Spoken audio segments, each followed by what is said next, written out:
Scared Spliff podcast. Hey everybody, this is Cecil Queef telling y'all to check out YouTube channel Phobophobia Productions. They got movies, short filmers, webisodes, videos, all for fee, horror, comedy, they scratch your itch, spelled with a PH. That's YouTube channel Phobophobia Productions. Check it. Scared Spliff. We're here with RareZona. I'm Metrics and I'm Mishuida. and together we're RareZona. RareZona from Arizona. Yeah. Okay. Is it they're an actual city you guys are from? Phoenix, Arizona. Alright. What's up, 602? Alright, can you guys tell us exactly what you guys are doing here today besides just, being in the Phobo house and making you guys a little comfortable? What are you guys up to in California? Oh man, just chilling, it's like, even though we're still doing work, it's kind of like a getaway, like kind of vacation. So we're down to just chill and just, I got friends out here, so there's a lot to do out here. That's sick. So, can you tell us a little bit about the band, some history? And earlier we were talking about that you guys were individually rappers before you guys decided to join and make a group. Can you guys tell a little bit of history? I mean, when you guys started, whoever won, I don't know. Yeah, this all happened, what was it, like September of 2015 or 14? 15. So like September-ish of 2015, no, I think it was July 2015. Me and Metrics were at a party together. We'd been friends for about 4 years, but, just friends, just almost acquaintances, really. And he had just started rapping, and he asked me if I could hop on a track because he knew that I listened to a ton of French rap. He's like, "Can you say something in French on one of my tracks?" And I was like, "Well, fuck yeah, let's do it." And I actually wound up writing a whole verse, and we recorded this song together called Chaque Fois. Yep. And that was the first time I'd ever rapped. But that was the start of it, and Metrics helped me out here.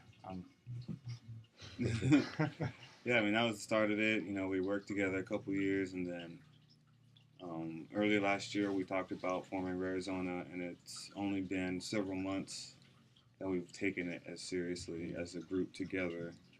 But individually, I wasn't even always Metrics. I said my damn it. I said my. It's Matrix, not Matrix. Matrix. Oh my god. Yeah. I've never heard him do that. Fuck. What was I talking about? Shit, man.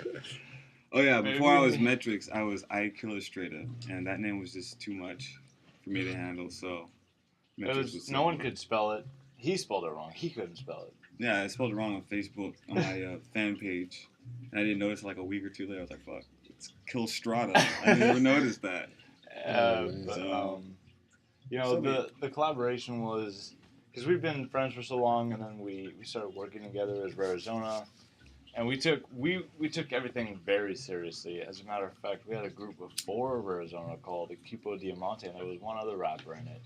But we had a little bit of personal disagreements, mainly about the level of seriousness that we wanted to take this with.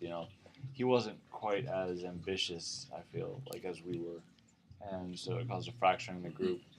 So then we were left just the 2 of us, and we formed RareZona.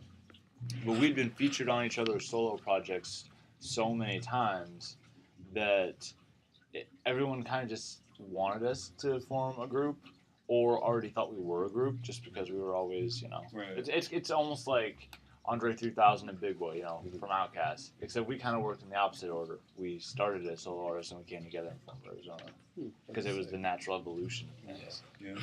So how does the actual scene of a rapper? Would you say that's what the term would be of a musician that does hip hop music, a rapper? Or? Yeah.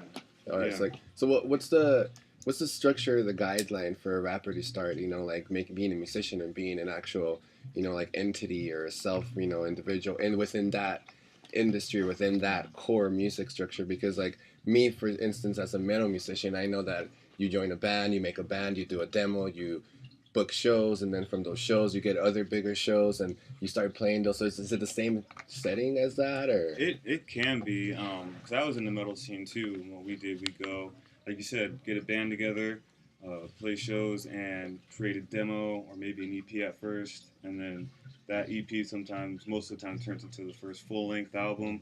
But like with rap, a lot of artists, what they're doing is just they're starting with singles. They're just recording, like getting a little bit of equipment. It's pretty cheap, and just making your own thing and putting on SoundCloud and all that stuff. And then as far as projects, usually artists like to start off with mixtapes and stuff. Right. And then if they come out with an EP, it usually has nothing to do with the album that's coming later. It's just a project. There's a lot of projects that are released just for releasing in rap because of, it's just the spirit of rapping. It's just slightly different culture too, And I actually did it a little bit more the old-fashioned way myself. I recorded a little 4-song demo in 2015 that never got released. But somehow, before it was even released, I managed to catch the attention of this pretty big shot, Grammy-nominated producer, and so we worked together, and he produced all the beats, which didn't come out quite as I had wanted it to, because there was a little bit of fundamental differences between our styles. But he produced all the beats and produced a 6-song EP for me, which was my first actual release, because the demo at that point, it had already served its purpose before I released it. So, Yeah. So then I produced a 6-song EP called Printemps, which means spring in French, and then from there, immediately after that one was released, I just got inspired, and my sound changed overnight, and I wrote a full length. Sort of. It's barely a full length. It's 9 songs plus 3 skits. And, another thing too that kind of like I just thought of something like a lot of what artists do too is like what I meant by start off was like single tracks. They like find like this is what I did. I found a lot of beats online, free to use, and just wrote shit to that, released it and just threw it up everywhere. And that's how I got started. And then when I was under iKillustrator, I made my first Killustrator project. It was just an EP, and then a month later, I changed my name, changed my style, did the same thing, released single songs, released an EP a couple months ago, and then now we're working on to a slightly different frame stream for. It's an interesting progression because we've both got stuff out, solo right now, but now the main focus is something we've never done before, which is RareZona, which I love because we work together so well. But I also think that this will offer us in a completely new way to expand our personal sounds. And so, following the RareZona album, don't quote me on this, but I think at least my idea right now is, that we might be putting out yet another solo project sometime in the future, like next thing after the RareZona album. And then you'll be able to hear a totally different side of us as individual artists, because every time we release a project, we grow a lot. And I know personally that every single album I've produced comes out sounding totally different than the last one, just because of the amount of growth I've done as an artist. That's awesome. And I hear that you have some French lyrics in your music. Is that something that is kind of like your signature, or is that something that you're messing around with, or is like you really just want to throw that out there as an artist? It's definitely my signature. As a matter of fact, my first album was called Printemps, and my second album was called Déraper le son que t'as plus d'oeil. And what does that mean? That means You can't just say that shit.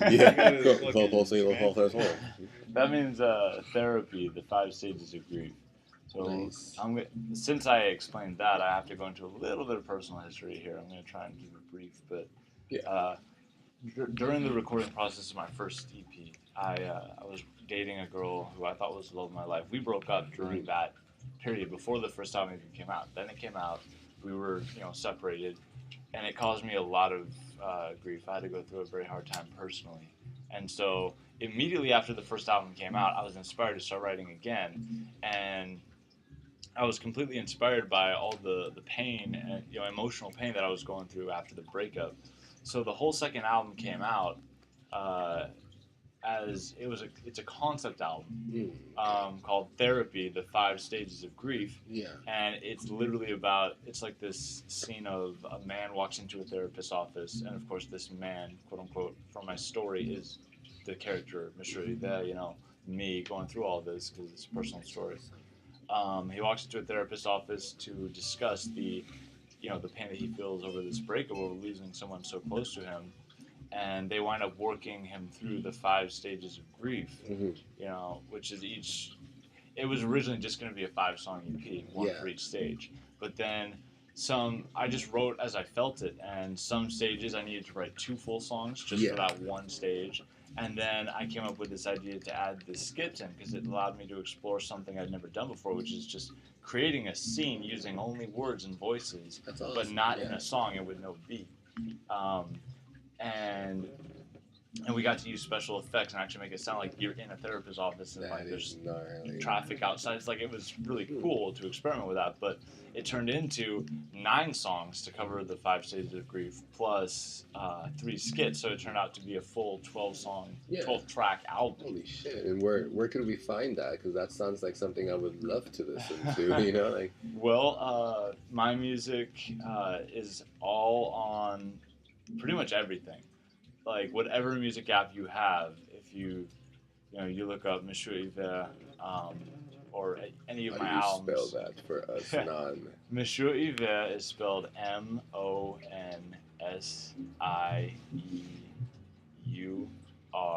Monsieur space Hiver. And like I'm on Spotify, iTunes, Apple Music, Deezer, Google Play. And if you still have a hard time spelling it, if you just go to Kane Empire Records, that's KainCain EmpireRecords.com, you'll find our names in their website. Yeah, we all of our stuff is on Empire Records. I was actually just going to get to that point, but So both of you guys, individually as artists and as well as RareZona. It's all, you can find it all through KaneEmpireRecords.com. Awesome, that's awesome. Thank you, Kane But Empire just Records. for the heads up, go through Kane My Empire stuff Records. and Metric stuff is also found on all the social same media. platforms. So just go through Kane Empire Records and you can listen to solo Monsieur Yves, solo Metrics, or when it does come out, all of RareZona stuff on every platform as well. So. And what is your signature Matrix? my signature, as in like. As an artist, so he has. That's actually what I was gonna get to. Okay, cool. Still let me be. I'm You're like, oh shit, my bad. I'm gonna keep this point really easy. But when I first started as a rapper, I was rapping 100% in French, no English at all. That's what I wanted to do. And then gradually, like my first 2 albums that I talked about, there's like 1 English verse per album. And through my evolution as an artist and going forward with RareZona, I've cut back the French a lot because at the end of the day, I'm in America and I want people to be able to understand what I'm saying. Yeah. But French is absolutely my signature. So. Have you sent any of your stuff to France or to the? I don't need to send it to France. It's available electronically Well, everywhere. I mean, have you reached that area? Yes, I have. I've got fans in Belgium, France, Germany, London, Britain. And that's just from what I can tell. I mean, I can even go on Spotify and look at my play stats and stuff. So yeah. Have you been asked to? Have you guys, as RareZona, ever touched any other area besides the States with using that power from your individual music? RareZona not yet, but we'll be able to. Yeah. Well, probably. You're talking about international tours. Yeah. Right? Yeah. We haven't yet, but that's definitely coming. It's in the works. And how are your guys' stage performances or the stage atmosphere or vibe of your guys' shows? Like, how would you describe your show to somebody that has never been to it and is hearing this and is just like, damn, this sounds like really fucking awesome? How would you describe it? I mean, it's just 2 artists expressing themselves in front of a whole bunch of people.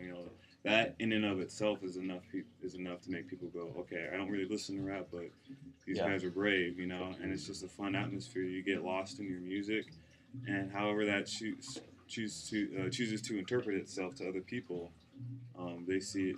You know, it could be seen at a very basic level, but then you can have really crazy, extravagant shit. You know. Hey everybody, this is Cecil Queef telling y'all to check out YouTube channel Phobophobia Productions. They got movies, short filmers, webisodes, videos, all for fee, horror, comedy, they scratch your itch, spelled with a PH. That's YouTube channel Phobophobia Productions. Check it.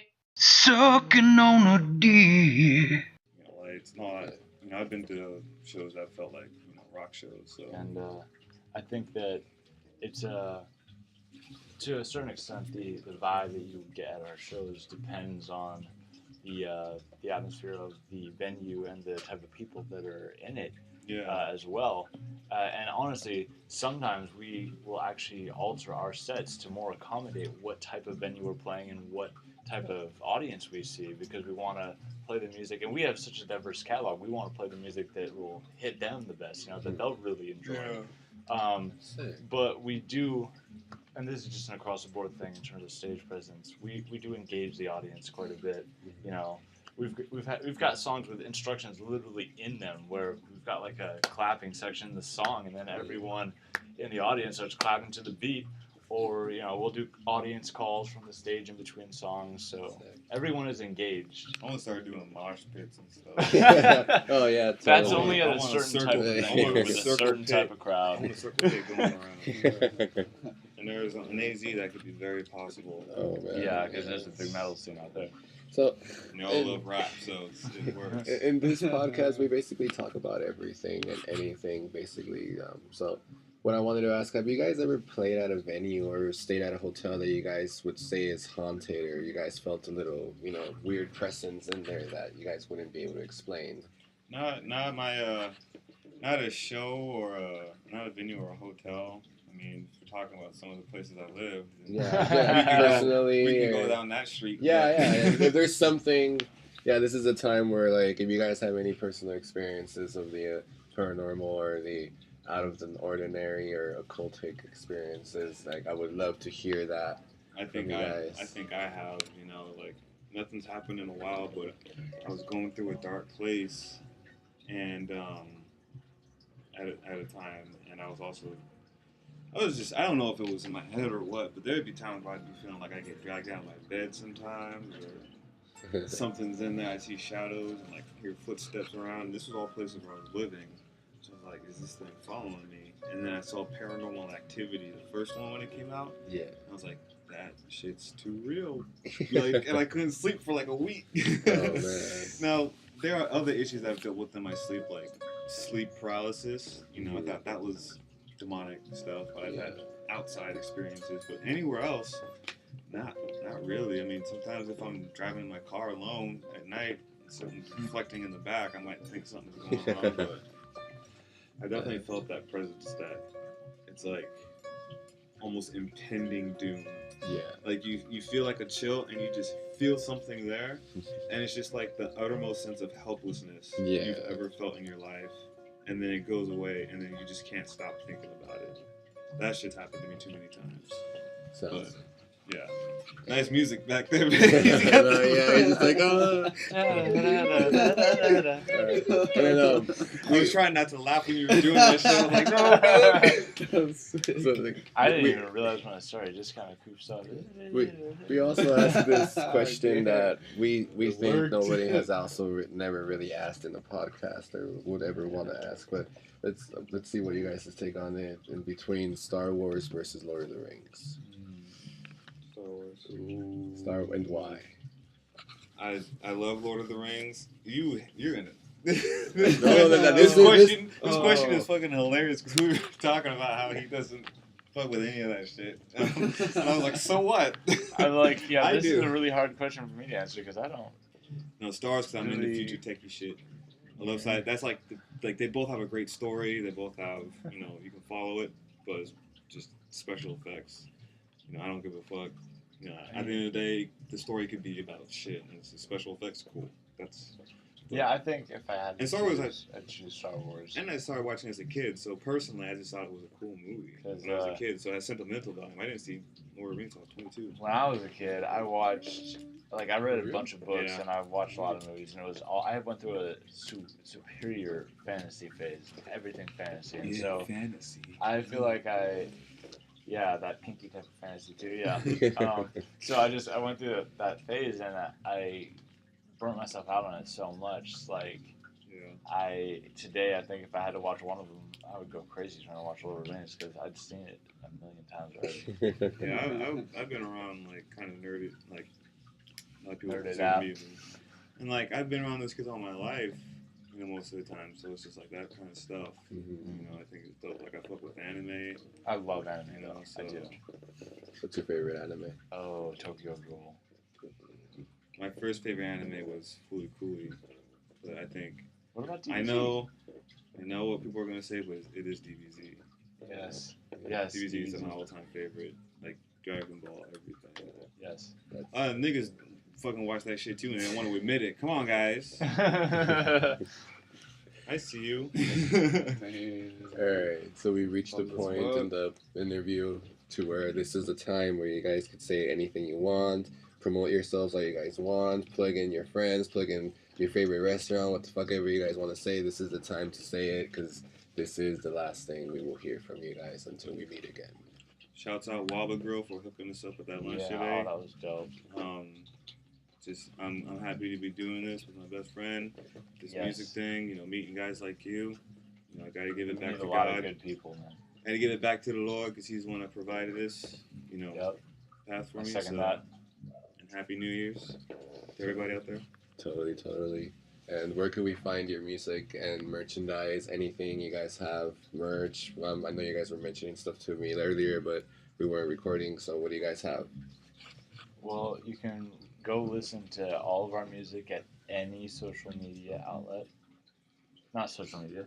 Music. Like downloads or streaming. Spotify, iTunes, YouTube, Deezer, Google Play, all of the, just you name it, we're on it. And you can go to CainEmpireRecords.com, and that's CAIN, EmpireRecords.com. Yeah, and then you can just type in our names. See, it's like we got Facebook. You can Twitter. Google our names. Yeah, you can Google us. Just type in Metrics AZ or Metrics Music or something. But all our information will be on Cain Empire Records. Yeah, and then they manage us. And yeah, so go to Cain Empire Records website to find the spelling. But for me, it's Monsieur Yves. Should be easy to find because I'm the French rapper. Yeah, thank you guys for having us. Yeah, thank you for being here. Definitely, Yeah, you guys are cool. sick. Y'all cool people. Awesome.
Scared Spliff Podcast.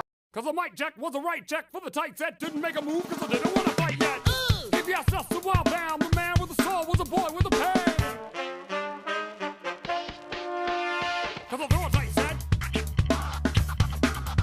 Cause I threw a tight set. Cause I threw a tight set. Spinning devils and angels. Fucking fast flow coming from every angle. With no thumb and G. Forever to be found. Till I got that mic. It'll start killing it. Do it now. Do it now. Cause I'm a verb. Cause I'm a verb. Do it now. Do it now. Cause I'm a verb. Cause I'm a verb. I'm an adjective. It's not imperative. You took the participle to the predicate. It's in contradiction. So brace yourself up. Getting wacky to go back to the jumping off the show. Schoolhouse rock. Feet in the air. Every day. So it's happy. So he cut his hair. See killing nouns. Lyrical ravages. Influence the function. Average living. 7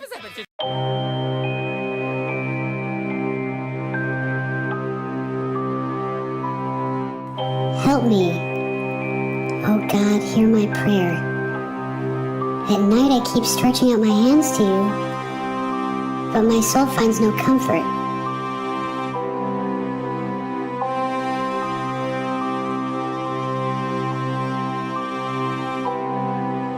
I remember you and I groan with longing for you. I have lost heart. I cannot sleep. I am too upset to speak. I remember my night songs and I sing to you. Will you never show me your favor again? Has your promise failed me forever? Have you forgotten to be merciful? I remember your deeds of love and I meditate on you. Your ways, O God, are holy. You are great and glorious. With your mighty arm, you have saved us. I remember your miracles and I give thanks to you. You path, oh Lord, leads through the sea. We follow your unseen footprints. We walk by faith, not by sight. I remember you, Lord Jesus Christ. I remember your cross of love. I remember your resurrection. I remember you sent your Holy Spirit. Schnapp me auf.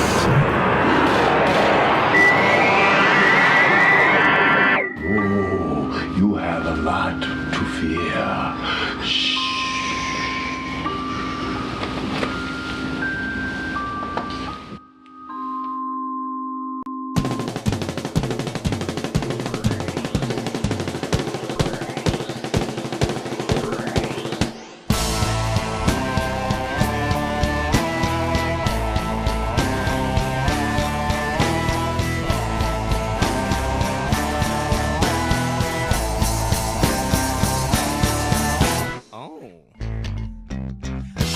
Secret to tell.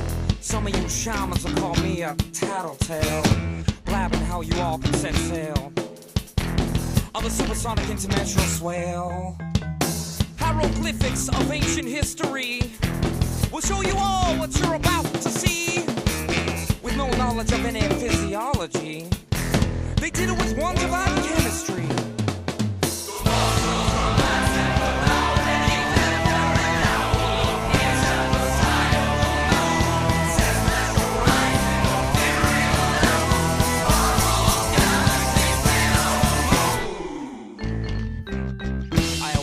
From the dead, powers a receptor they planted in your head, and through a portal a rope is fed. Now what's got you blue has now got you red. Agents of the Sky will be your MC for all the shows on channel DMT. This just ain't no neuropsychological theory with one hell of a phantasmagoric quality.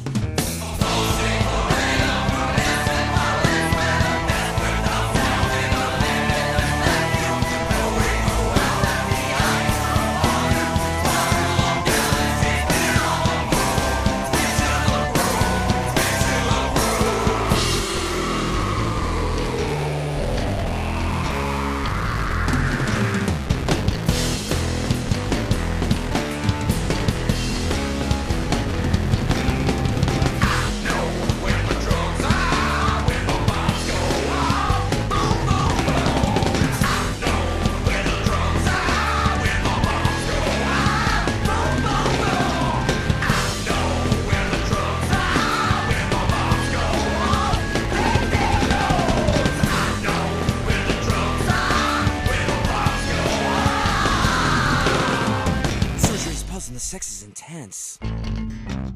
Three glutton fairies try to screw you to death. Taste their mind as they feast on your flesh. Ingredient DNA for them frisky chefs. Do all the necessary deductions.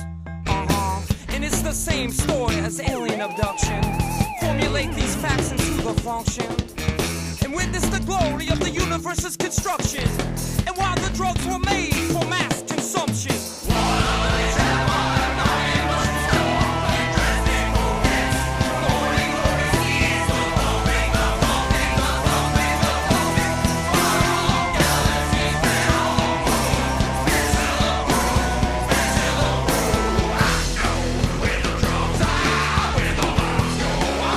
Hey everybody, this is Cecil Queef telling y'all to check out YouTube channel Phobophobia Productions. They got movies, short filmers, webisodes, videos, all for fee, horror, comedy, they scratch your itch, spelled with a PH. That's YouTube channel Phobophobia Productions. Check it